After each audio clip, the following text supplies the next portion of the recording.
ऐका ना मंडळी, काल बाजारात गेले होते. छान हिरवागार फ्रेश मटार दिसला. म्हटलं या गुलाबी थंडीत सकाळ सकाळी गुबगुबीत गरमागरम तूप लावलेला पराठा असा दह्यासोबत नवऱ्याला खायला द्या. त्यासोबत तुम्ही देखील खा. दिवसभर फ्रेश आणि एनर्जेटिक फील कराल. मऊ लुसलुशीत टम्म सारणाने भरलेला असा हा गरमागरम मटार पराठा एका घासातच मन जिंकेल. चला तर मग भरपूर टिप्स मटार पराठा बनवायला घेऊया. व्हिडिओ स्किप न करता शेवटपर्यंत पहा. इथं मी 1 वाटी फ्रेश मटार घेतला हिरवा. त्याला मी स्वच्छ 2 पाण्याने आधी धुवून घेतला होता.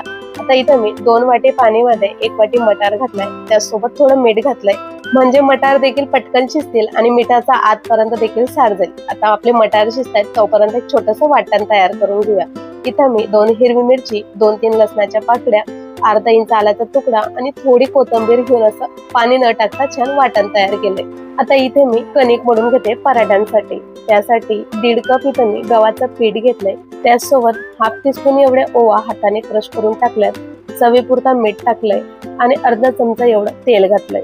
तेल घातल्यामुळे आपले पराठे अगदी सॉफ्ट आणि मऊ लुसलुशीत राहतात जास्त वेळपर्यंत. तेल टाकून छान मिक्स करून घ्यायचंय आधी. त्यानंतर थोडं थोडं पाणी घालत आपल्याला छान असा घट्टसर कणिक मळून घ्यायची. कणिक मळताना थोडी घट्टच ठेवा, जास्त पातळ किंवा जशी आपण डेलीच्या चपातीला करतो तशी न करता. तर आपले कणिक छान मळून झालेली बघू शकतात. जास्त घट्ट देखील नाही आणि जास्त पातळ देखील नाही. 2-3 मिनिटांसाठी कणिक मी बाजूला मुरायला ठेवते. तोपर्यंत मटार देखील छान शिजून गेलेत. त्याला मी आता मोठ्या प्लेटमध्ये काढून घेतलेत. मटार थोडे गार झाले की लगेच मी त्याला मॅशरच्या सहाय्याने छान मॅश करून घेते. इथं मी सर्व मटार मॅशरने मॅश करून घेते. तुम्ही हवं असल्यास मिक्सर मध्ये जरी पल्स मोड वरती फिरवलं तरी देखील चालेल. आता इथं सारणला तडका देण्यासाठी मी तडका पॅन मध्ये 1 चमचा तेल घातलंय. तेल छान गरम झालं की लगेच मी त्यात अर्धी चमची जिरं आणि आपण जे वाटण तयार केलं होतं ते वाटण टाकून छान फोडणी देऊन घेतली. त्यासोबत थोडा हिंग आणि चवीपुरता मीठ घातलंय. अर्धी चमची हळद, अर्धी चमची धना पावडर. बस, जास्त मसाले न घालता अगदी चविष्ट आपले पराठे होतात. वाटणाला छान खमंग फोडणी बसली, सुगंध देखील अप्रतिम येतोय. आता हे वाटण मी आपल्या मटारचं जे सारण होतं त्यात टाकून घेतलेलं. छान मिक्स करून त्यात आता 1 चमचा मॅजिक मसाला घातलाय. आता हा मॅजिक मसाला काय, जर तुम्हाला याची रेसिपी हवी असेल तर मला कमेंट करा, मी नक्की शेअर करेल. ह्या मसाल्यामुळे आपला पराठा अगदी अप्रतिम आणि चविष्ट होतो. मसाला टाकून सारण छान मिक्स करून आता बाजूला ठेवते. कणिक मळून घेतली होती त्यातनं आता मी एक गोळा पिठाचा काढून घेतलाय. एक छोटीशी अशी चपाती लाटून घेतलीय. त्यामध्ये मी आता सारण भरून घेते. सारण भरताना अंगठ्याच्या सहाय्याने छान दाबून दाबून भरा. जेवढं तुम्ही सारण दाबून भरा तेवढाच आपला पराठा लाटताना फुटणार नाही किंवा त्यातनं सारण बाहेर निघणार नाही. ह्या पद्धतीने मी छान सारण दाबून दाबून भरलंय.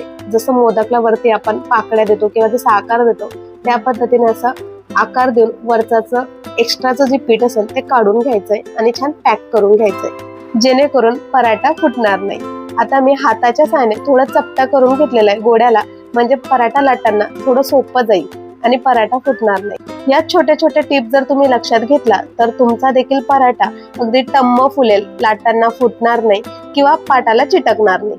इथं बघू शकतात किती छान गोल पराठा लाटता येतोय मला. पाटाला देखील चिटकला नाहीये. अगदी छान पराठा माझा लाटून झालेला आहे. अगदी बारीक आहे, जास्त जाड देखील ठेवला नाहीये, तरी देखील पराठा कुठूनही फुटला नाहीये किंवा सारण बाहेर निघालं नाही.